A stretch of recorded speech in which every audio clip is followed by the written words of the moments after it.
In August of 2014, three men who have collectively spent over 150 years preserving Appalachian history through their respective museums got together to share their stories, wisdom, and laughter. Mr. Bob Hart of Hart Square in Hickory, North Carolina, whose museum shows Appalachian ingenuity and creativity through over 100 actual structures built by those first frontiersmen.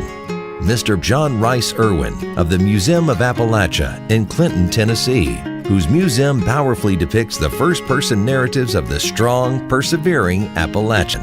And Mike Perry of the Heritage Farm Museum and Village in Huntington, West Virginia, whose museum displays how these same ingenious, creative, strong, persevering people adapted to the vast changes brought on by the 19th and 20th centuries. Collectively, these three museums stand as the quintessential collection of the living history of Appalachia. The three men had never all met together previously, but wanted to use this opportunity to combine their shared passion for Appalachia's past to help inspire Appalachia's future.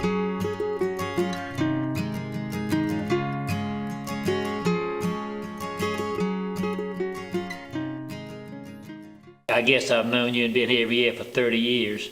What you been friends for 5 years. How can one man amass this much artifacts in this big a museum and collect it with the history of the people that were here? You've photographed it, you've taken everything that you've ever moved. I think you've got a name of it, where you got it, when you got it, a picture of it, and even pictures of the people that gave it to you. It's not the artifacts so much as it is the background of the ingenuity and the why. I always had an interest in the people and their stories, and I collected a few things along the way, but I never really started collecting. It was always in the back of my mind for several years.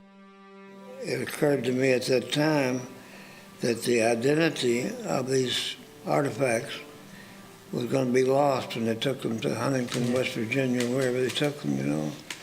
And I thought it would be a shame to disconnect the items from the people.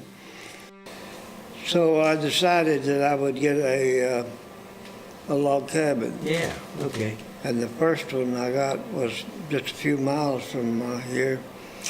And I decided that was pretty much my total ambition as far as... Well, you know, John, I kind of started, I guess, kind of like you too. You know, we had several lakes and ponds, and I got real interested in wildlife. And, you know, I brought a deer herd in and put up with duck boxes, had several articles written in North Carolina wildlife, and got the governor's award of the state for wildlife. And a friend of mine one day said, an old log cabin's falling down. It looked good sitting up on that upper pond. And, of course, this created having fill it with some sort of antiques.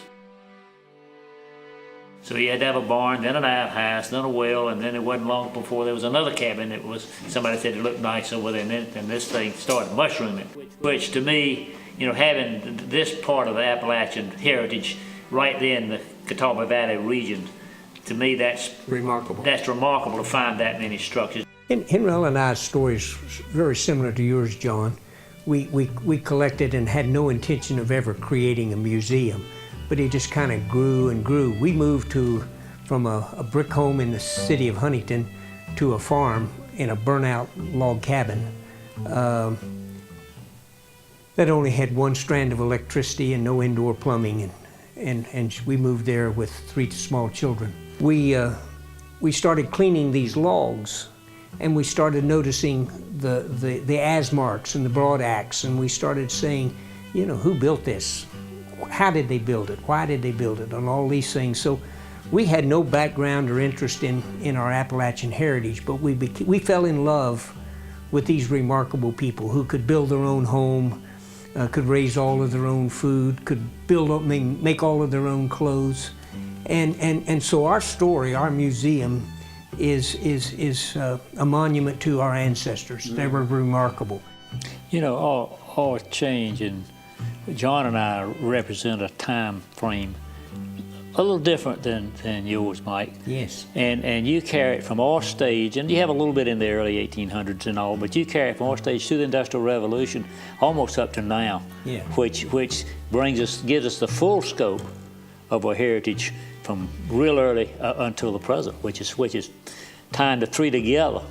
To me, is really a way that we can express the way we feel and have our other generations, younger generations, hopefully appreciate what our forefathers have done for us.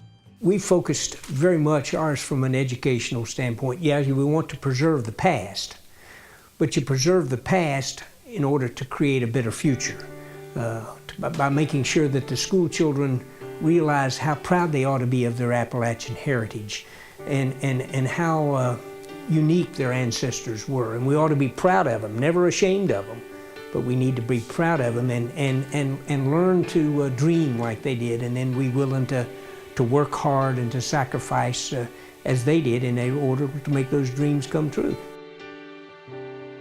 A lot of people my age and my grandparents' ages have experienced going to an outhouse or having wells. Yeah, they're reminiscent. Yeah, reminiscent, but the younger generation I would like to focus to these groups to bring to their next generation some of the hardships that the pioneer people have gone through to experience, to give them what they have today. I was given a tour to a fourth grader, and we had finished lunch, and we just come out of a building with lots of original art. And I asked this little fourth grader, what do you want to be when you grow up? And he said, I want to draw. And I said, oh, that'd be marvelous. I'd love to be able to draw like Mr. Goebel in there. And he said, no. I said, oh, you mean like an architect or an engineer? And he said, draw welfare. Now, because that child will not need an education, he won't seek an education because he doesn't need it. But that child doesn't dream. That child has no aspirations. And to me, that's what we're all about. Trying to make sure that somehow, if that child is not getting an inspiration to dream and become all it's capable of being, we need to do that by reminding them of their rich heritage. We all support welfare, and it's designed to make sure that no one falls through a safety net, and we want to make sure that no one goes hungry, and we have laudable intents. It's difficult to transfer the thinking and the perseverance and the love for our region To the next generation. And Well, that's I what think we the tragedy of all of it is that not only do the younger people not know and understand the deprivations that ancestors went through, but they don't, and I'm not being critical, but we just don't think about it. Just take it for granted. Yeah. How can you aspire to something that to which you don't know? Nobody's ever told you. Right. Yeah. Part of who we are and our distinctiveness is our independence and our remoteness. And some people view that as a negative. I think it's a very distinct positive. The people of Appalachia needed help. And we had great friends like Senator Byrd and He had a lot to do with ARC, I think. Yes, and because he had a deep passion that here are the group of people that in large measure made the rest of the country very prosperous, and why are they suffering? What can we do to make sure that their education, their economics are assisted? And you know, like most things political, those resources and focus has ebbed and flowed different administrations, but it's lasted 50 years, and they've made a lot of progress in I'd hate to think what Appalachia would be today without them. We need to be very careful that in our intent and efforts to help people, we don't deprive them of learning the important lessons of hard work and sacrifice, and re-engaging our legacy and our heritage of these remarkable people that overcame unbelievable obstacles, far worse than anything we're dealing with. Simple as it sounds, a work ethic. There's nothing that's more rewarding to a person than to accomplish something, to sow a lettuce bed, or to cut a dead tree for firewood, or to make a chair. Think of trying to travel through these mountains with a wagon. Well, they were much more isolated and remote. Isolated and didn't have that. We were 50 in the Appalachian region. We were at least 50 years behind the people on the coast. I explain it often. If you lived on the East Coast, you were in a town or a village, and often you could just wait for something to be shipped over from England. But when you came inland, you were on your own. Absolutely. But our ancestors, when they walked into this area, it's remarkable that they either brought with them what they needed, or they had to make it, or they had to learn to do without. I used to say, and I still believe it, that any time, my family, my grandparents, anytime they needed anything, the first thought that came to their mind is how they could make it. Mm-hmm. And now, almost invariably, the first thought that comes to a person's mind, where can I buy it? Yeah. Ingenuity, creativity, resourcefulness, those are the characteristics of our ancestors that we're so proud of, and that you've done such a marvelous job preserving that heritage.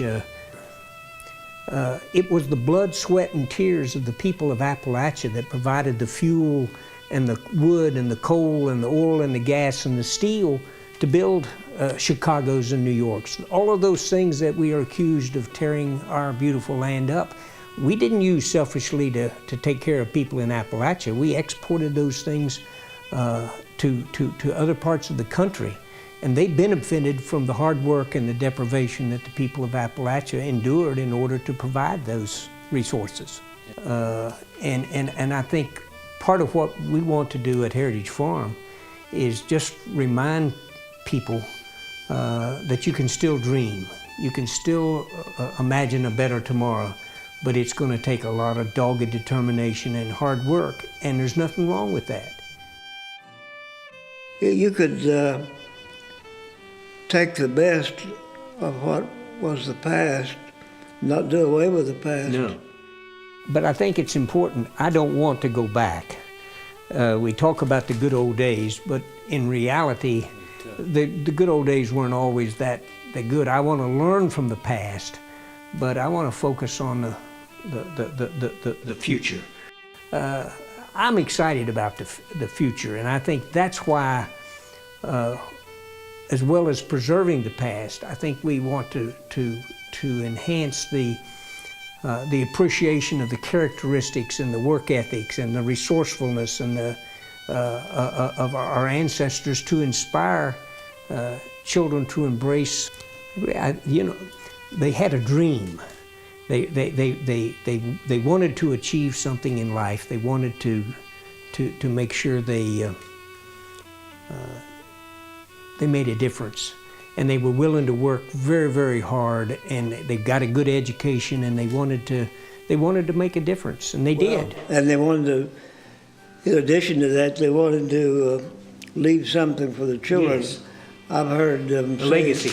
The legacy, whether you are in engineering or science or philosophy or whatever, it's the same kind of drive and interest and perseverance to make a medical doctor, although some of them didn't turn out to be.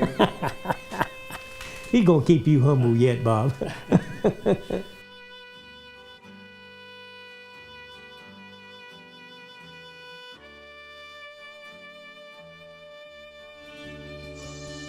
If you get the idea that I'm unabashedly proud of these of our ancestors, it's because I am.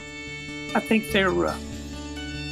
I think they should remind us of the very best of who we could be if we dream big dreams, and we were willing to work hard and sacrifice to make those dreams come true. The guy wasn't wanting to own the world. He just was wanting a little piece of land that was his, and that he could be proud of, that he had taken care of his family, and laid down at night, put his head on his pillow, said, "Well done."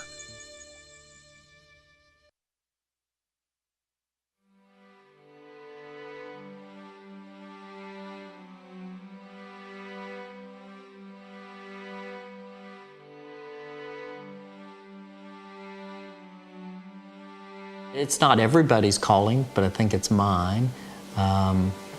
When you see the challenges, I think our role is to reignite our own citizens with the understanding of they come from an incredible heritage, that we ought to be some of the most entrepreneurial people in the country based upon who we are and what the gift we have been given from our parents and grandparents and great-grandparents. I got to see two worlds of Appalachia.